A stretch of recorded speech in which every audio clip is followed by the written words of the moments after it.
Hey, well, first off, a Merry Christmas to you all.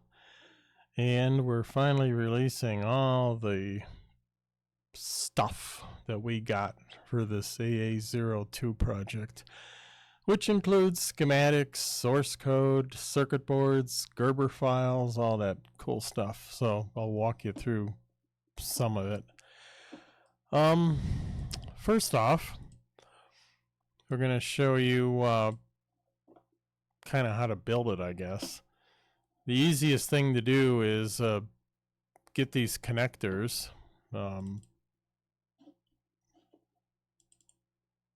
There's some Adafruit connectors, miscellaneous stuff I got. These should be 0.4 inches, and buy them so that they'll fit on the display.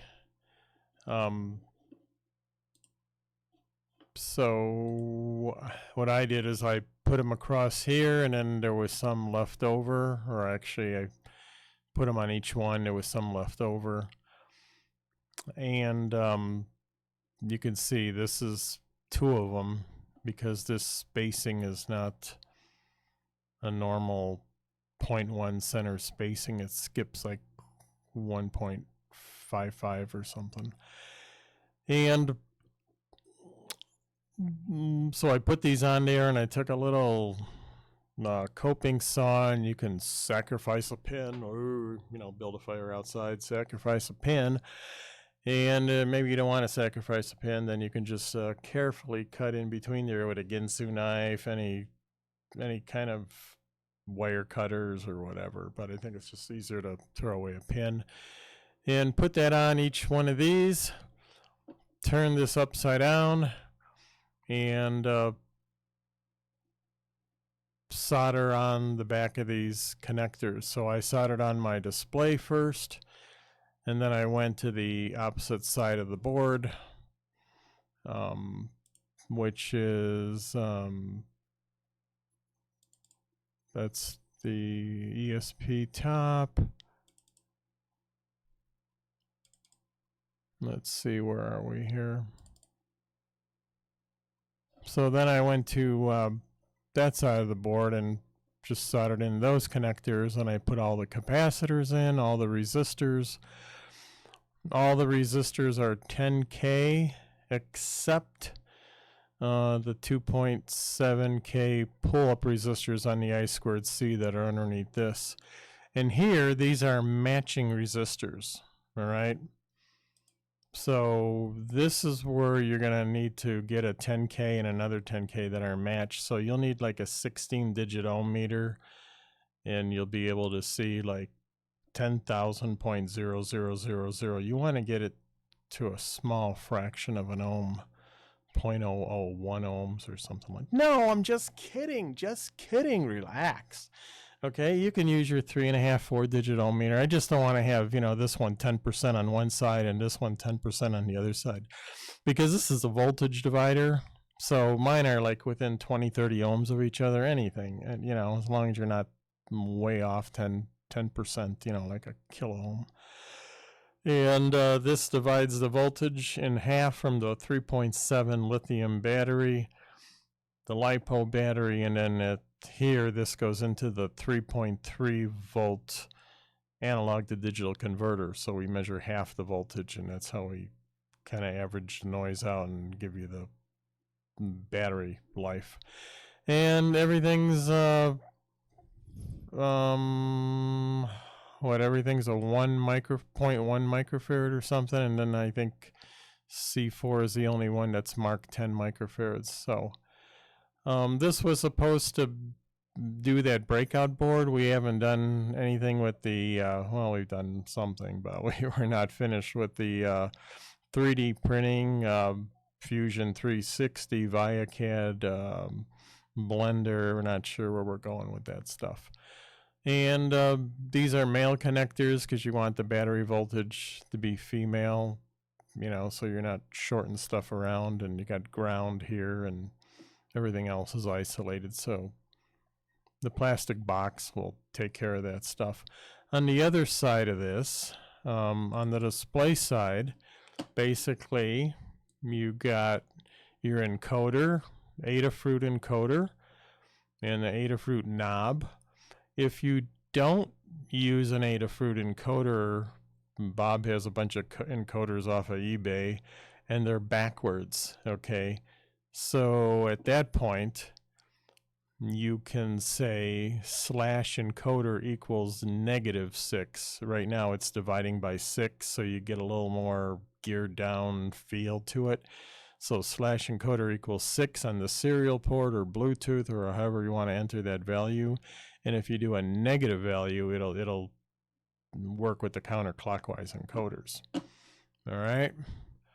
So here, these pins go on the bottom, okay, where the rig expert is not there. Now I know some of you guys I've seen have your AA zeros and you put your pins on the top side. Well, shame on you. You're gonna have to, you only need 3 signals from here. You need the I2C, clock and data, and you need reset. So you can just solder on a pin on this side and, you know, or actually on the other side here. If you didn't get, if you didn't get your pins on that side, you can just get those 3 pins that you need for I2C, clock, data, and reset. You don't need all the other serial stuff, and you don't need the MOSI and all that TXRX junk, and you don't need ground because you're going to pick up ground and power from here. So you're only using 2 pins on this side and 3 pins on that side if worse comes to worse and you screwed it up. The display, because all these goofy displays, we didn't use a touch screen on the display because they're so non-standard and hard to work with that we went with the encoder route, and that was much easier. So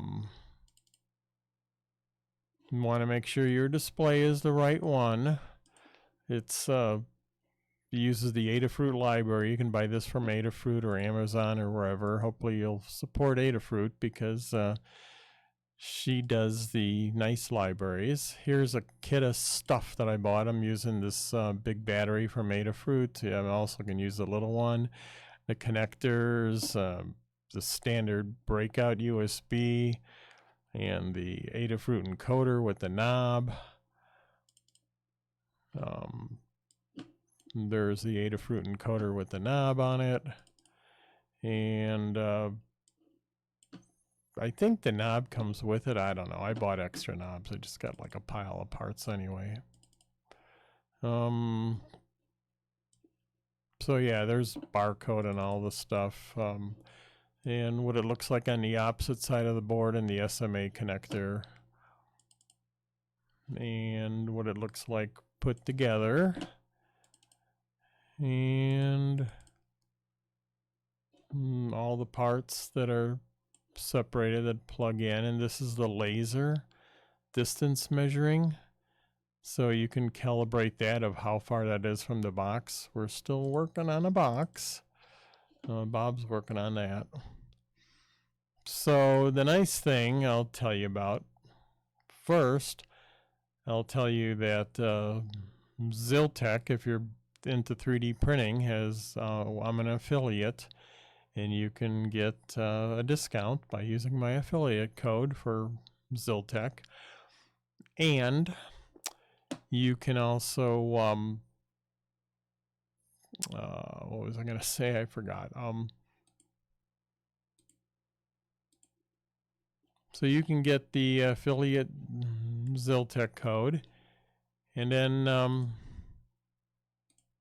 you can buy the stuff, most of it from Adafruit. We bought from various places. And if you want to just burn the code, okay, when you load this big file, you're going to get the circuit board. You're going to get some miscellaneous pictures that were on the web before.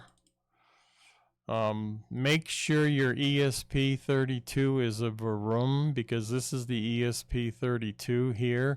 this is the daughter board carrier, and these pins have to match up exactly because that's what our circuit board is laid out for. So don't be buying the wrong ESP32 or you'll regret it. You'll live to regret it. Yeah, so I covered those pins, the SMA connector with an adapter. As you see, I got on there at the bottom of the ESP32. And then the schematic pictures and source code. So if you just want to burn the source code, what you can do is go into the source code 100 1.00 directory in the zip file, and there'll be a build directory. Go in the build, and all you have to do is type in burn. So run this from the command line, burn, and it'll give you a list of files. There's only one right now. There's version 1.00 here, and it'll flash that into your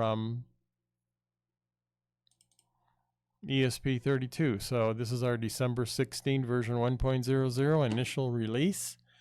And so you don't have to open the Arduino IDE and load libraries and all that nonsense to make a project. If you just want to do the quick start, that's the quick start. Make that build directory and get it going. I was going to say you can download Fusion 360 Community Edition, and instead of keeping your projects in the cloud, you can export your .f3d Fusion 3D .f3d files to your local PC, and then when you want to load them back in, you can download those again into Fusion 360. So we got several CAD programs here. We got ViaCAD, which is my go-to. We got CMS IntelliCAD. Waste of money. Do not buy a CMS IntelliCAD Premium Edition. And then we got the Fusion Autodesk 360. So that's probably the easiest thing to work with, even though we're not mechanical engineers and we struggle with this crap. But this is free. You can use it for nonprofit or up to $1,000 a year or something like that, but we're not charging you for anything, so we just may go with this because it'll be free for everybody. That's kind of what I'm thinking. I don't know. That's up to Bob. He's working on the box. So, yeah, there's nothing fast about Autodesk stuff, but it is really pretty nice. It's the way to go. All right. So we'll send you links for affiliates and links for these files, and have a Merry Christmas.